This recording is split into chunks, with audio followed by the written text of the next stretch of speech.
Cemburunya kami yang belum menyusul. Saudaraku seiman, mungkin ada orang-orang yang membenci Islam, berpikir bahwasanya dengan menumpahkan darah kaum muslimin maka kami akan meninggalkan masjid, kami akan goyah dan kami akan tinggalkan Al-Quran, atau bahkan kami akan ketakutan dengan ancaman-ancaman seperti ini.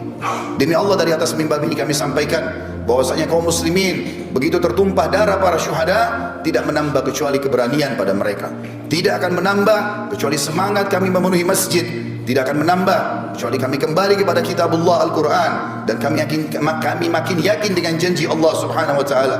Saudaraku seiman, mungkin sebagian keluarga korban bersedih, bukan hanya sekitar di New Zealand. Beberapa waktu lalu kita lihat pembantaian umat Islam secara massal, dibakar di Myanmar, di Cina, berapa banyak korban di Palestina, dan sebelumnya Sarajevo dan beberapa wilayah-wilayah yang lain. Mungkin di mata sebagian keluarga mereka sedih, tapi di mata kami yang sudah memahami secara hukum syar'i, ini berita gembira. Allah subhanahu wa ta'ala memilih para syuhada. Selalu dalam sejarah, kata para ulama, peperangan jihad yang benar sesuai dengan Al-Quran yang dan sunnah dari zaman Nabi alaihi salatu wassalam, perang Badar, perang Uhud, Fathi Makkah, Hunain, dan peperangan-peperangan yang lain, termasuk akhirnya adalah Tabuk sebelum meninggal Nabi alaihi salatu wassalam. Peperangan dipimpin oleh Khulafaur Rasyidin dan para khulafa yang datang setelahnya sampai terakhir dinasti Utsmaniyah. Bahkan beberapa wilayah masih bergejolak seperti di Palestina, beberapa tempat yang lain.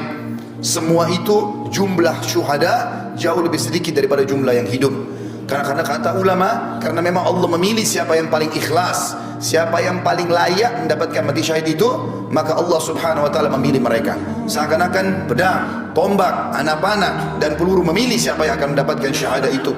Di perang Uhud, di perang Badar hanya 60 syuhada dari 314 orang. Di perang Uhud hanya 70 syuhada dari 700 orang, kurang lebih 10% saja, dan seterusnya. Semua peperangan dalam Islam umumnya syuhada lebih sedikit. Kata para ulama, siapapun yang masuk di kancah jihad kemudian memang betul-betul dia niat untuk berperang, maka pastikan dia tidak akan mati kecuali memang dia menginginkan syahadah itu. Meninggalnya Abdullah bin Haram, Amr bin Jamuh, Mus'ab bin Umair, Hamzah bin Abdul Muttalib, dan beberapa sahabat Nabi ridwanullah alaihim di perang Uhud, karena mereka sudah bertekad dari malam harinya, berdoa sepanjang malam tidak tidur, berharap agar esok harinya mereka mati syahid. Orang-orang yang tidak meminta itu, maka tidak akan diberikan oleh Allah subhanahu wa ta'ala. Jadi dari satu sisi mungkin ada keluarga mereka yang merasa bersedih, tapi sisi yang lain kami cemburu melihat mereka karena telah mendapatkan syahadah. Betapa banyak yang Allah janjikan bagi para syuhada akan kita dengarkan pada kesempatan kita kali ini. Namun sebelumnya teman-teman sekalian, kita akan membaca firman Allah subhanahu wa ta'ala yang kekal ditilawahkan oleh orang beriman sampai hari kiamat dalam surah Al-Imran ayat 133, dimulai dari situ sampai ayat 150. A'udzubillahi minasyaitonir rajim. Wasari'u ila magfiratin min rabbikum wa jannatin arduha as-samawati wal ard uiddat lil muttaqin. Dan berlomba-lombalah kalian menuju kepada ampunan Tuhan kalian. Kalau punya dosa segera taubat sebelum datang ajal dan menyesal. Dan kejarlah surga yang luasnya seluas langit dan bumi, hanya disediakan untuk orang-orang yang bertakwa. Surga, kata para ulama di sini dikatakan kejarlah. Kata para ulama tafsir, kejar apapun yang bisa membawa kau masuk ke dalam surga, termasuk puncaknya adalah mati syahid di akhir hidup.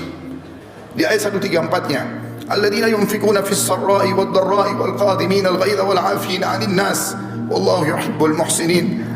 Ciri mereka yang segera berlomba-lomba kepada ampunan Tuhan mereka dan surga, diantaranya mereka sibuk menafkahkan harta mereka, baik di waktu lapang ataupun sempit, kaya ataupun miskin, mereka sibuk mengejar akhirat mereka. Dan orang-orang yang menahan amarahnya, orang banyak memfitnah, menggibah, tapi dia justru mengontrol emosinya, dan juga orang yang suka memaafkan orang lain, maka Allah menyukai orang-orang yang berbuat kebajikan. 135-nya. والذين إذا فعلوا فاحشة أو ظلموا أنفسهم ذكروا الله فاستغفروا لذنوبهم وما يغفر الذنوب إلا الله ولم يصروا على ما فعلوا وهم يعلمون. Dan juga orang-orang apabila mereka melakukan perbuatan keji atau dosa, atau mereka menganiaya diri mereka, mereka ingat kepada Allah, lalu mereka segera memohon ampun terhadap dosa-dosa mereka. Dan siapa lagi yang dapat mengampuni dosa selain daripada Allah? Dan mereka tidak meneruskan perbuatan keji mereka itu sedang mereka mengetahui. Artinya taubatnya nasuha, mereka taubat dari zina, dari riba, dari bohong, mereka tidak mengulanginya lagi.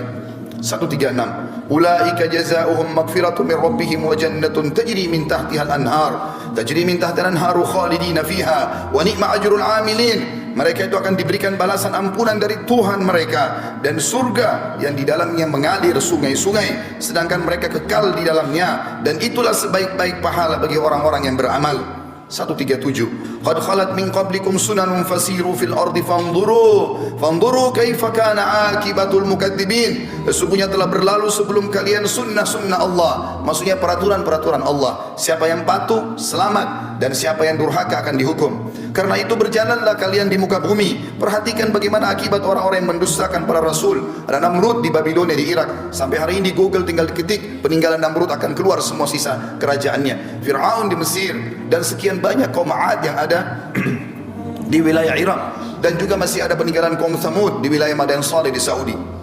Allah SWT mengatakan selanjutnya ayat 138, "Hada bayanun linnasi wa hudan wa mau'idatun lil muttaqin." Al-Quran ini benar-benar penerangan bagi seluruh manusia, bagi yang mau berakal dan membacanya, dan petunjuk serta pelajaran bagi orang-orang yang bertakwa, orang yang patuh. Lalu Allah sebutkan 139. Ini yang saya ingin ditiberatkan pada kejadian apa yang terjadi itu. Allah mengatakan wala tahinu wala tahzanu wa antumul a'launa in kuntum mu'minin. Janganlah kamu bersikap lemah. Jangan justru dengan ancaman terorisme seperti ini lalu masjid jadi kosong. Kalian tidak mau baca Quran, justru dicambukan untuk kembali kepada agama Allah. Dan jangan pula kalian bersedih hati, padahal kamulah orang-orang yang paling tinggi derajatnya, maksudnya orang-orang muslim, jika kamu benar-benar beriman. Allah mengatakan 140-nya, "Iyamsaskum karhun faqad massal qauma karhum mithlu wa tilkal ayyamu nudawiluha bainan nas wa liya'lamallahu alladhina amanu wa yattakhidha minkum syuhada. Wallahu la yuhibbul zalimin."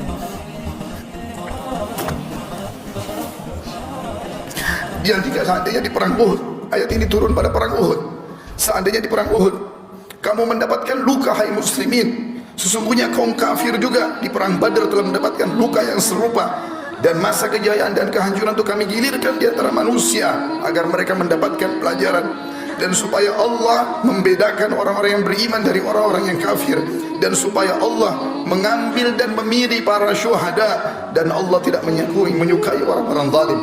Kata ulama tafsir khusus ayat 140 ini berarti orang-orang yang mati syahid Allah pilih secara khusus karena ikhlas niat mereka. 141-nya waliyumahhisallahu alladhina amanu wa yamhaqal kafirin, dan agar Allah membersihkan orang-orang yang beriman dari dosa mereka. Semua kejadian yang menimpa orang muslim apapun sifatnya akan jadi pembersihan dosa mereka, dan Allah akan membinasakan orang-orang kafir. 142 Am hasibtum an tadkhulul jannata wa lamma ya'lamillahu alladhina jahadu minkum wa ya'lamus sabirin. Apakah kalian mengira kalian akan bisa masuk surga padahal belum nyata bagi Allah orang-orang yang berjihad di antara kalian, dan belum nyata orang-orang yang sabar. Artinya Allah akan menguji siapa yang paling ikhlas, yang siap untuk membela agama Allah, maka Allah akan pilih mereka.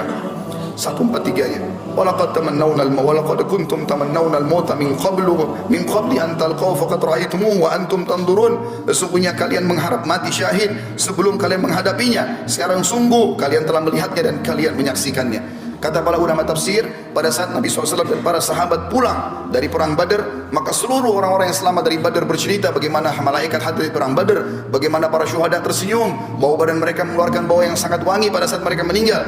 Maka sahabat-sahabat yang di Madinah penasaran, dan pada saat terjadi perang Uhud, perang Badar tahun 2 Hijriah, perang Uhud tahun 3 Hijriah, mereka semangat sambil mengatakan, "Ya Rasulullah, kami pun ingin mati syahid."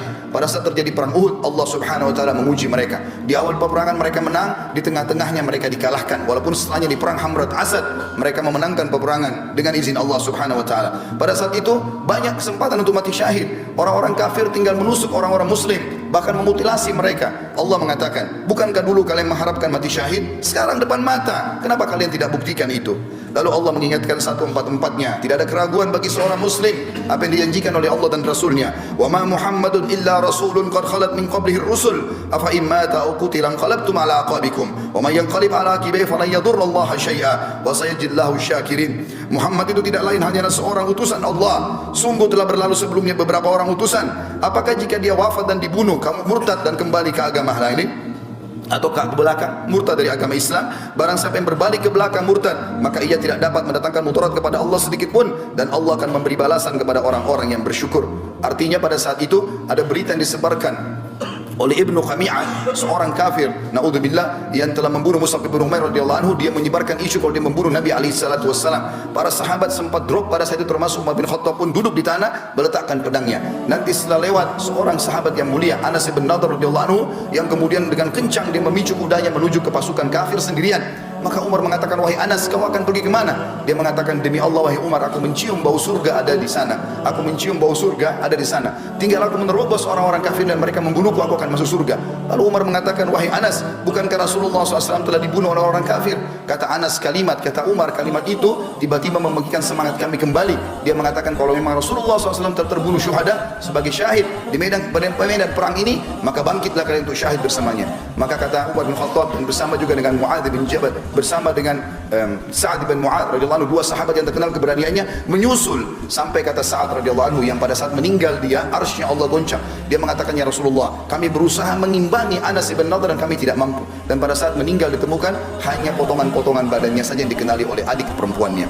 Lalu Allah mengatakan 145 menjelaskan kepada kita, bagi muslimin yang masih takut untuk mati, apalagi mati syahid, ini semua adalah ketakutan yang dimasuki oleh waswas syaitan. Karena memang orang pasti akan meninggal pada saat itu, tapi mulialah orang yang meninggal syahid itu sendiri. Allah mengatakan 145-nya, wa ma kana li nafsin an tamuta illa bi idnillahi kitaban muajjala wa man yurid thawabad dunya nu'tihi minha wa man yurid thawabal akhirati nu'tihi minha sanajzi syakirin. Siapa, semua jiwa, semua yang bernyawa tidak akan mati melainkan dengan izin Allah. Kita biar keluar berperang, biar berhadapan sama musuh, biar lagi dalam keadaan bagaimanapun tidak akan mati kecuali ajalnya sudah datang. Sebagai ketetapan yang telah Allah tentukan waktunya. Barang siapa yang menghadapi pahala dunia, dia hanya ingin mengejar kehidupan dunia, niscaya kami berikan kepadanya kebaikan dunia itu. Dan barang siapa yang menghendaki pahala akhirat, maka kami akan berikan kepadanya pahala akhirat, dan kami akan memberi balasan orang-orang yang bersyukur.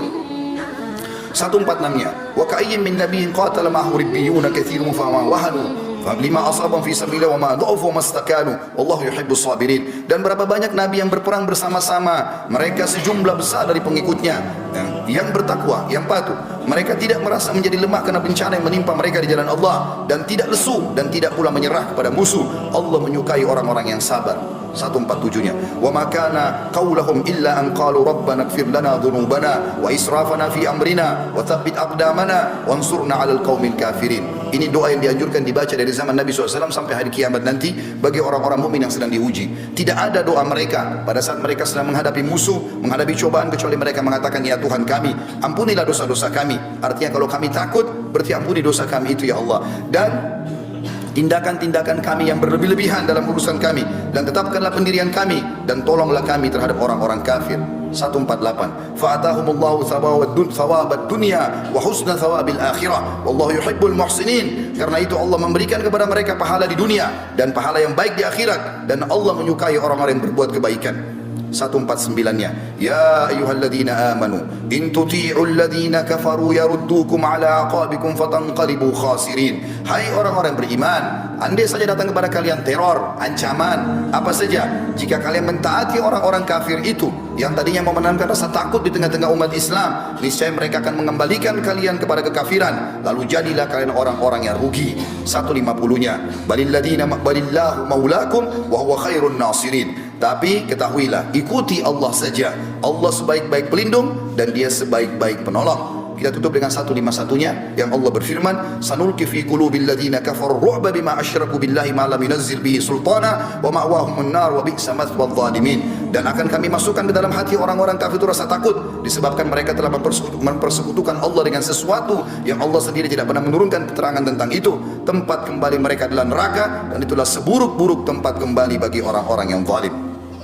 Saudaraku seiman, orang-orang yang mati syahid banyak sekali. Bisa mati di medan perang, bisa juga mati dengan cara yang lain.